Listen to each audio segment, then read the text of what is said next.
Welcome to sewing class. This is Annette Julie, and today we are going to learn how to cut and sew a drawstring bag.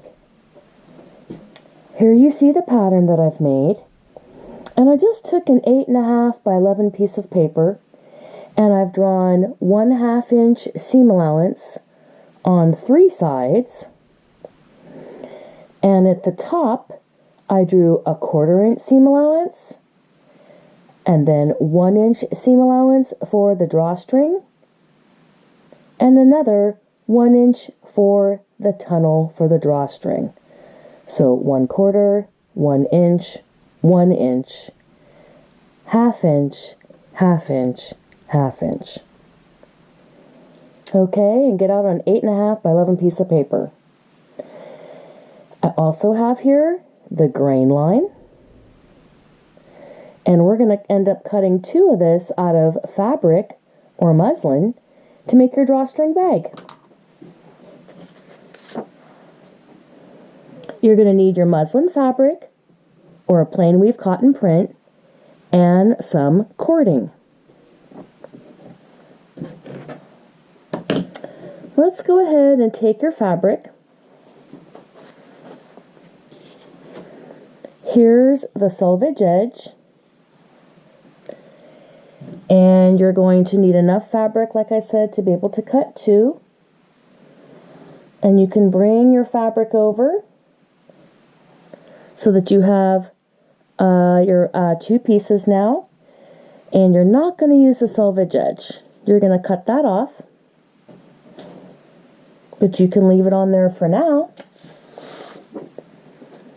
And you can take your pattern and lay it on top of your muslin or your plain weave cotton fabric.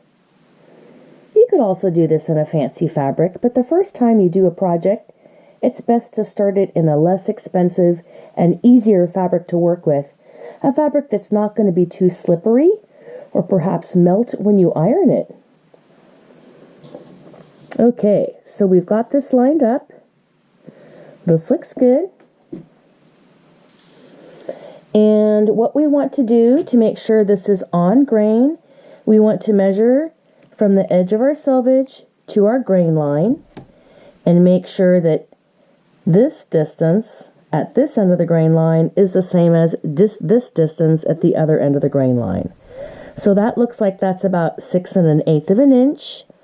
And then we get down here and we're almost at 6 1/8. If I move this out a little bit, then I'm at 6 1/8.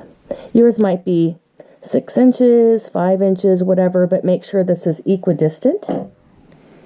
And then you can weight or you can pin it down. I like my little fabric stacking weights or pattern weights, and I also like my pins. So if I wasn't going to use these little weights, I could put pins in each corner.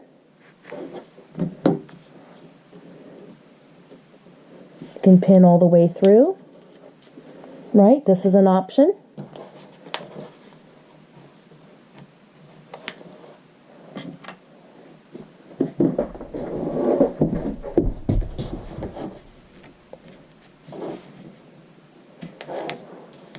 Okay, so either pins in 4 corners or some weights. And you can use tuna cans as well. You don't need to use both. Let's go ahead and start cutting. And you're going to use your nice sharp fabric scissors.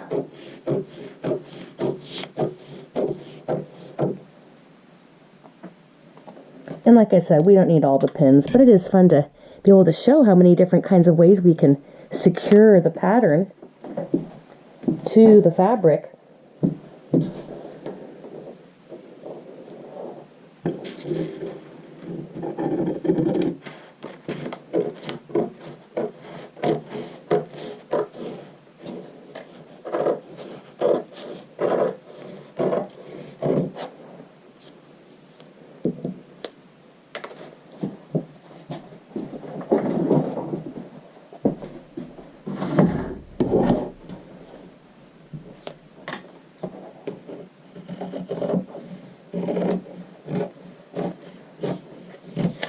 cutting down one of the sides. I just cut the bottom and the other side. Now we're going to cut the top.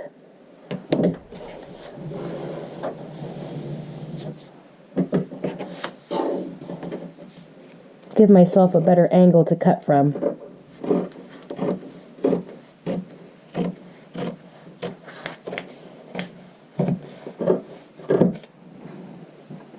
Okay, great. Now we've cut that out, but we need to go ahead and put in our notches. So we see notches here to show us the seam allowance going down. And we see notches here to show us to the tunnels going across. I'm not going to notch the 1/4 inch at the top because that's a little bit precarious. I don't like it. It could fall off. It damages the seam.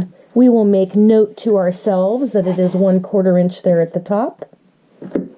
And now you're making all your notches. And when you make your notch, you're only going in a little 1/8 of an inch. Hardly anything. Here's our seam allowance going down the sides.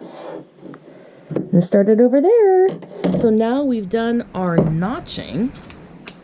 And this is ready to sew. We need our cord and our sewing machine. And this is Annette Julie. And I'm going to see you in the next video. Au revoir.